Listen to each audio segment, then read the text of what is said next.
This is dedicated to the niggas that was down from day one. Welcome to Death Row. Like we always do about this time. Hold on, vending machine killer. Hold on. Welcome, ladies and gentlemen, to another. Welcome, ladies and gentlemen, to another horror reaction video. There we go. I started on the last one, but forget them. Today, I will be reacting to serial killers that are still on the loose today. They might be hiding underneath your bed. Created by Chilling Stories. I really do need to react to another MJV. Welcome, ladies and gentlemen. I already said the title. I'm not about to re-say it. Original video will be in the description. Let's get straight into it. Let's do this. Killer. On April 30th, 1985, a 45-year-old truck driver stopped near a vending machine in Fukuyama, Japan. He was exhausted from work and was looking for an energy drink to help him power through the rest of the day. When he approached the vending machine, however, he noticed something surprising. A bottle of Oranaminsi energy drink was already in the pickup tray. Thinking he'd lucked down on a free drink, the truck driver wasted no time chugging it down. Ew. What he didn't know was that this would be the last drink he would ever taste. Got poison? Instead of the refreshing feeling he was looking for, he felt something horribly wrong with his body. A bitter, burning sensation quickly spread throughout his throat, followed by an intense wave of nausea. Ew. It wasn't long before he was lying on the road in excruciating pain. He was rushed to a nearby hospital where doctors discovered a lethal amount of paraquat dichloride in his system. Paraquat is an herbicide that was quite common in Japan at the time. More importantly, it's also highly toxic to humans. When ingested, it can lead to severe nausea, throat inflammation, internal chemical burns, and eventually death. This is also why it's been banned completely from over 70 countries today. Died? Unfortunately, despite knowing the reason for his illness, there was nothing the doctors could do to save his life. There's no antidote for the deadly chemical today, let alone back then.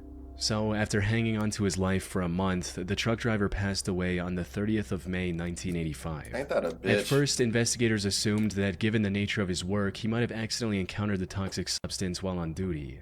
However, after reviewing his haul records, they found no trace of this herbicide or anything remotely linked to it.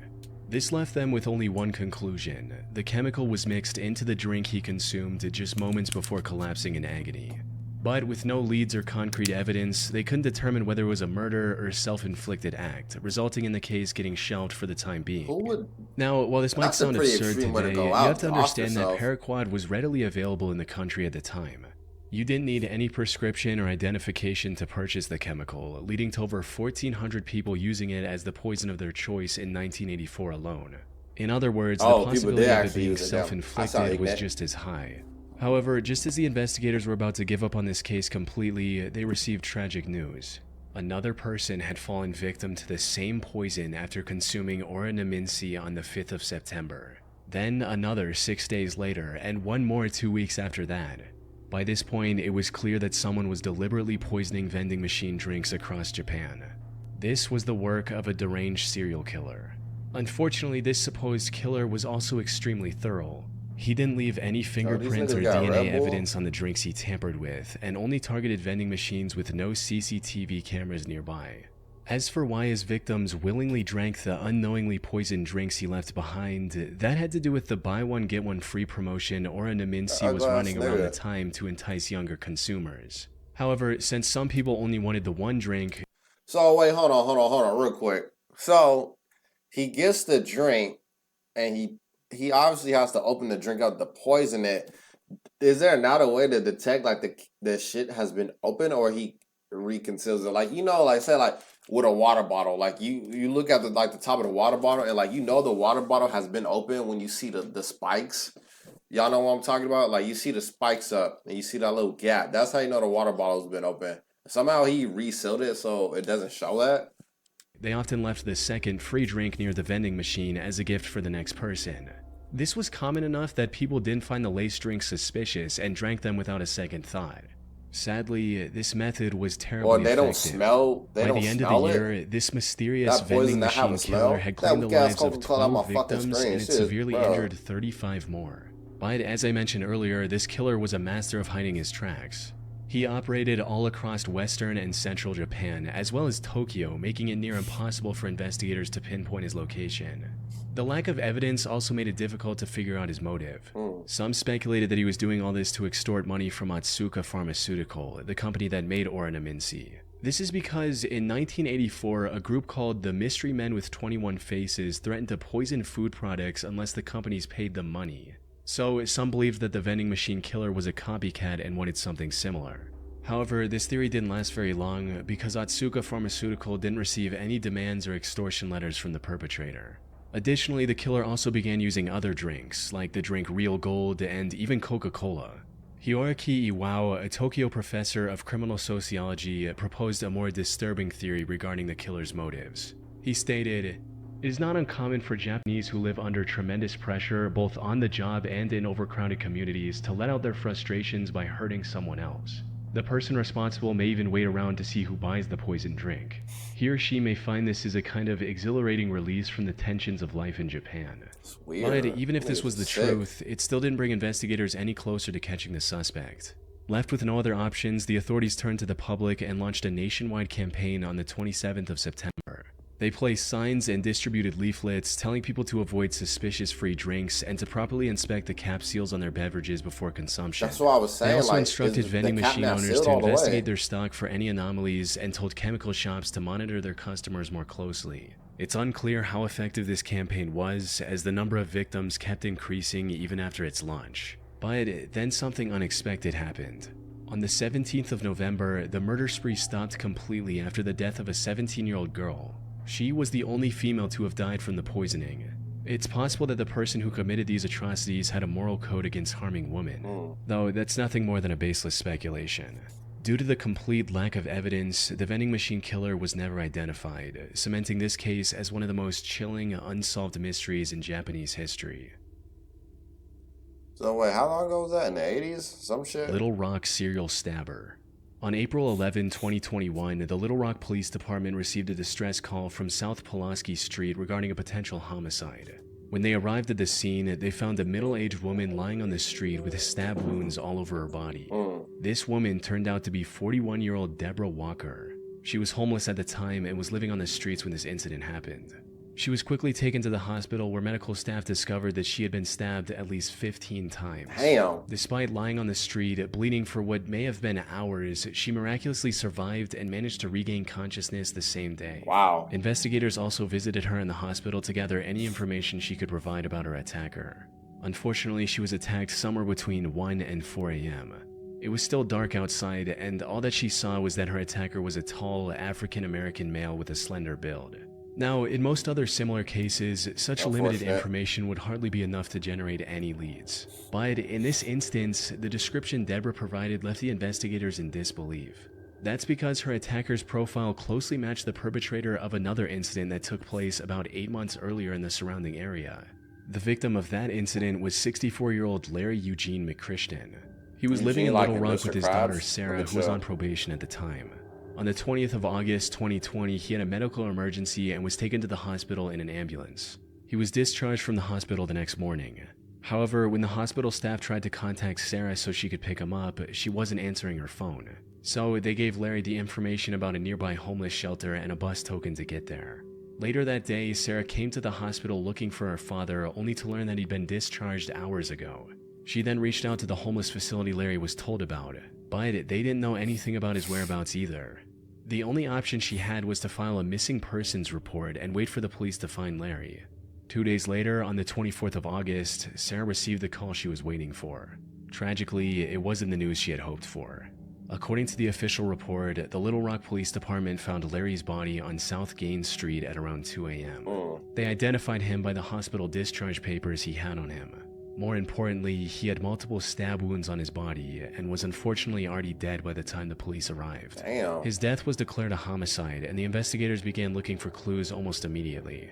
This proved quite impossible at first, since there were no witnesses, and there wasn't anything that could be used as evidence at the crime scene. However, after inspecting the surrounding houses, they had a major breakthrough. The CCTV camera outside a nearby house had captured the suspect walking down the street when suddenly he spots Larry and begins walking towards him. After committing the crime, he tries leaving the area only to stop, go back, and stab Larry one last time before fleeing. As mentioned earlier, this man matched the profile Deborah gave to the police, leading investigators to believe she was attacked by the same person. While looking into older cases, they also connected the same killer to another murder that happened in the area on September 23, 2020. The victim of this incident was 62-year-old Jeff Welch, another homeless man who was living in an abandoned home. On the morning of that day, Jeff's friend found him on the porch of his house. Oh damn, that's fucked up. Imagine living in that condition. This reminds me of when in San Diego, there was a few years ago, this shit happened in San Diego where a dude was killing homeless people in downtown. And then I think a police officer dressed up as a homeless person, and that motherfucker tried to stab the police officer thinking it was a homeless person. And they caught that dude too. That's what reminds me of. With a stab wound on his neck. By this point, the investigators knew they were dealing with a deranged serial killer. However, just as they uncovered the connection between the three attacks, another tragedy unfolded. On April 12, 2023, a day after the attack on Deborah Walker, another one of his victims was found on the Wright Avenue overpass. The only thing in common with these 4 attacks was that they all involved homeless individuals, and they all happened between 1 and 4 a.m. There seemed to be no clear pattern on how the perpetrator selected his targets. This left the Little Rock community terrified to leave their homes, fearing they might become the next victim of the serial killer on the loose. After realizing the potential danger of this situation, LRPD began spreading awareness about the man who is now being referred to as the Little Rock Slasher. They also turned to the public to ask for any information they could provide on the matter, and even announced a $20,000 reward. That's not funny, I'm sorry. We also need your help. If you have seen anything suspicious or have surveillance cameras on your homes or businesses in this area, please contact us at 501. Hey Meta, can I get some discussion starters from Movie Deck? Here are some topics: revenge and morality. Whatever, come on. The future's worth fighting for. Because our nation's Hey, worth shout out to believing in. Marines, but unfortunately y'all Together, not sponsoring we me. answer Please America's get off call my to screen, with all due respect. We are Marines. Off my We were screen. made for this. Carl never really thought much of his God. credit scores. That dude Until looks he got hard. credit He look like the cards one and dude used from his scores Split. to score more. Like Alright, this, in the less meantime, humble, while we're humble sitting here above. watching these ads, I Intimate hope you Credit guys are Karma. enjoying the Karma, video. you I'm can trying to count be on. funny, but I really Download can't because the these app are today. sad and serious situations. Double Pollo Fit Don't Bowls eat are Pollo packed Lover. with A 2 times the dry-ass fire-grilled chicken. chicken to crush your protein That shit goals. is dry. Plus, avocado is Thank you. Celebrating 50 years of music. Live. Featuring Arcade Ah. 5, B-52, Backstreet Boys, Bad Bunny, Don't Bonnie, care. Brandy, Thank you. Unfortunately, despite having CCTV footage of the suspect, the Scary. Little Rock Slasher was never caught. The case remains a mystery to this day. Or at least that's what the official reports say. While researching this case, I came across an Arkansas-based blog called the Snarky Media Report. The authors of this blog did their own investigation into the slasher case, and what they found was shocking to say the least. Put simply, they claim to have found the true identity of the killer after talking to multiple locals and Deborah, who, according to their blog, already knew the identity of her attacker. They also uncovered many details about this supposed killer, including his criminal record, which reveals that he has already served 2 prison terms in Arkansas for felony convictions of domestic violence. Also, his history with drug abuse and how it made him very agitated and violent. The authors of this blog also claim to have contacted the alleged killer's previous landlord, who gave them this image of the perpetrator. Which begs the question, if they know so much about the slasher, including his legal name, why didn't they give this info to the police? That's where the case goes from creepy to bizarre, since, according to them, they've already given everything they had to the relevant authorities. Despite this, the Little Rock police didn't make any progression in catching the serial killer. Snarky Media also published a video of the Little Rock mayor and police chief refusing to answer questions about the case. This seems to hint at something incredibly shady going on behind the scenes. That said, there's no way for me to confirm if the authors of the Snarky Media blog are telling the truth. For all we know, their whole investigation is made up, and this is just some random guy who has nothing to do with the 4 attacks, and it's all a ploy to make the Little Rock Police Department look bad. Most of the information they've gathered seems to check out with what's released publicly by the authorities. The only discrepancy in their investigation is the age of the suspect. Officials believe the slasher to be young, possibly in his 20s, but the authors of this blog state that the person they found was 46 years old. Unfortunately, this is where the leads end. Whether snarky media is telling the truth or not remains uncertain. What is certain, however, is that the case remains unsolved. That's a to this random day. black dude. The Little Rock slasher is likely still out there and can continue his murder spree. Where's Little Rock at? Little Rock 9? Shout out Ruby Bridges. Thanks to Trade Coffee for sponsoring this video. Alright, this video is sponsored by Ruby Bridges. Let's continue it. Okay, I think right here. Smiley On February face killer. 17, 1997, 21-year-old Patrick McNeil went out with his friends. I was He spent gonna the evening say out something drinking with funny, his but never friends in mind. the Dapper Dog Bar in Manhattan. During this time, he likely drank more than he could handle, resulting in him throwing up in the bar's bathroom before leaving in a highly unstable and disoriented state. Patrick was then seen turning left onto 90th Street, heading in the direction of the East River. This was the last time anyone would see Patrick alive. Following this night out, Patrick vanished into thin air. Despite extensive efforts, authorities found no leads or clues to his whereabouts. That is until April 7, 1997, when Patrick's lifeless body was found in the East River 50 days after his disappearance. Damn. Duty Sergeant of the NYPD's Special Investigation Division, Kevin Gannon, look like was called to the Bertram scene to assist with the body's from recovery Jesse. and examination. Kevin had been a seasoned detective for years, and by this point, there was little that could surprise him. However, the circumstances surrounding Patrick's death disturbed him to his core. The more he looked into it, the more strange the situation became. For instance, Kevin noted that Patrick's body wasn't decomposed enough to have been floating in the river for a week, let alone the past 50 days. He also found burn marks on Patrick's body, hinting at the possibility of him being restrained prior to his death. Or torture. Kevin knew that something wasn't right. Unfortunately, due to the complete lack of evidence pointing to the contrary, Patrick's death was ruled as an accident. Kevin kept thinking over this feeling for the next year before coming across a case that reinforced his suspicions even further. On February 13, 1998, another body was found in the same stretch of water. This body was later identified as 22-year-old Lawrence R. Andrews, who had gone missing on New Year's Eve after celebrating the event with his friends in Times Square. After getting on the case, it didn't take long for Kevin to notice eerie similarities between the two cases, as both bodies were found within yards of each other. Both of them were also young Caucasian males and were on track to have successful careers. They both disappeared in one of the most crowded cities in the world without any trace as well. Most importantly, Kevin also found similar oddities in both cases, where the bodies were a lot less decomposed than they should have been, and there were burn marks indicating possible restraints before their death. Lawrence's case prompted Kevin to look for other similar cases across the US. He enlisted the help of fellow detective Anthony Duarte and a criminal justice professor, Dr. Lee What the fuck Gilbertson. bottle is that? Together, Mist? they began Sierra investigating Mist? Is these that the old cases, bottle? and soon a chilling pattern began to emerge. Oh, hold on, bro. Your ass ain't sleep, bro. Oh, yeah, shit. He enlisted the help of fellow detective Anthony. Y'all see this damn bottle? It says Mist. Is this Sierra Mist? That shit look like kelp juice. Duarte and a shoot, criminal boy. justice professor, Dr. Lee Gilbertson. Together, they began investigating these cases, and soon a chilling pattern began to emerge. In total, they found 45 different instances of young men dying under shockingly similar circumstances as Patrick and Lawrence. Most of them went out for a night of drinking, became more intoxicated than usual, disappeared shortly after, and were later found dead in some body of water. Almost all of them were also Caucasian and on track to have a high-paying career like engineering after college. Most disturbingly, however, they also found graffiti of smiley faces near the bodies of at least a dozen different victims. This led to the three investigators creating the smiley face murder theory.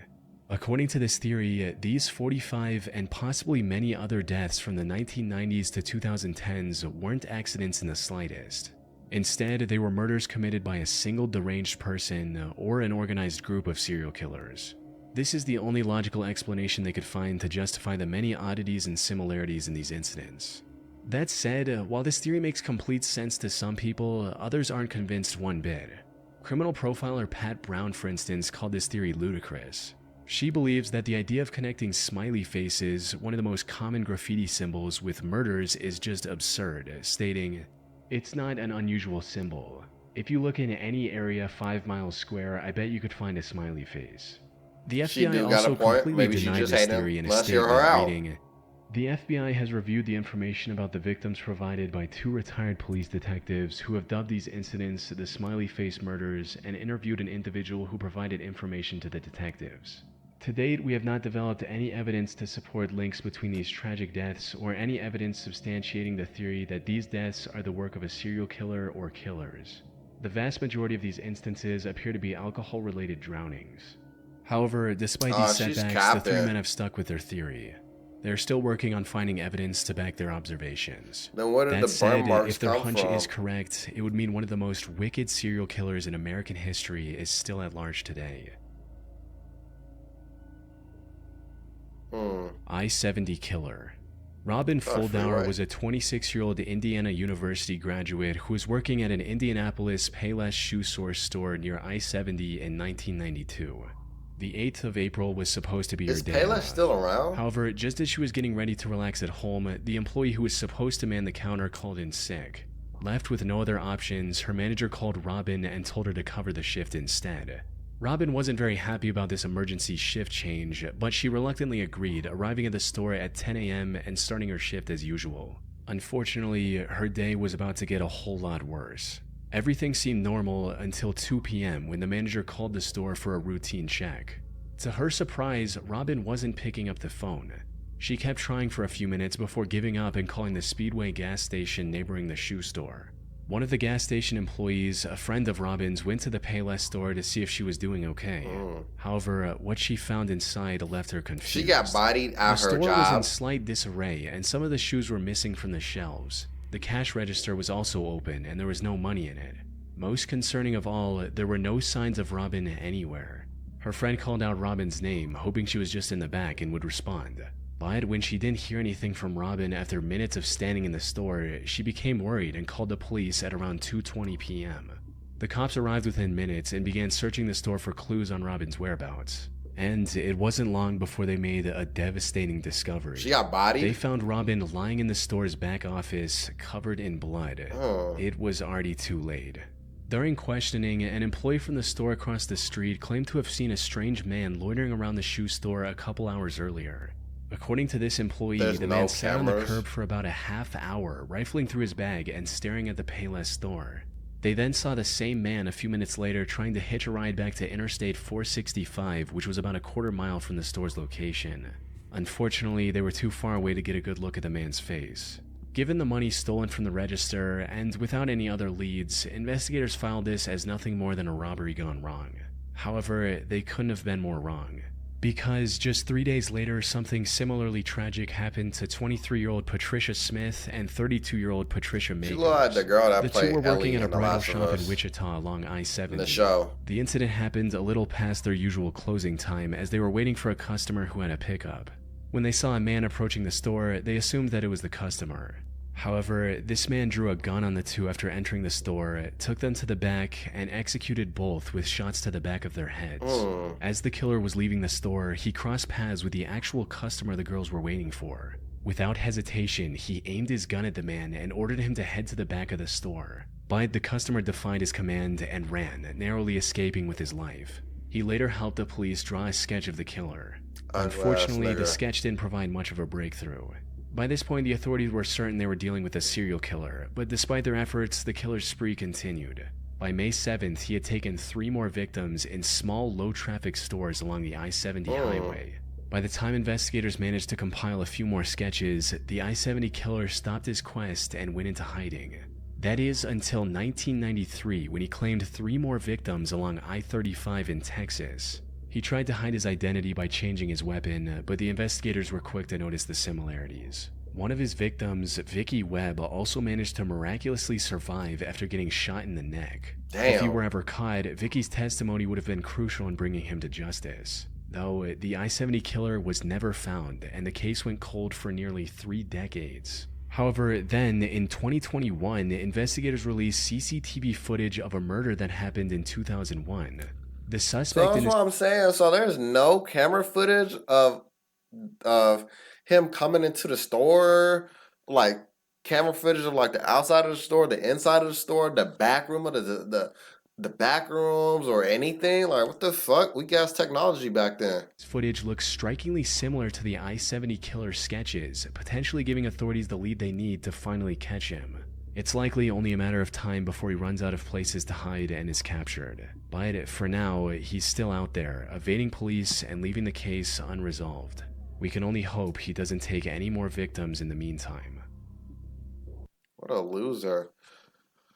Alright, y'all, I'm gonna end it here. Once again, this is serial killers that are still on the loose today, created by Chilling Scary. There's no video will be in the description. Comment down below your guys' thoughts on this, or comment down below your guys' if y'all have any other like curious cases that's out there where niggas haven't been caught, then y'all can comment them down below. But yeah, I hope y'all enjoy this one. I will see y'all in the next one. Grayson out.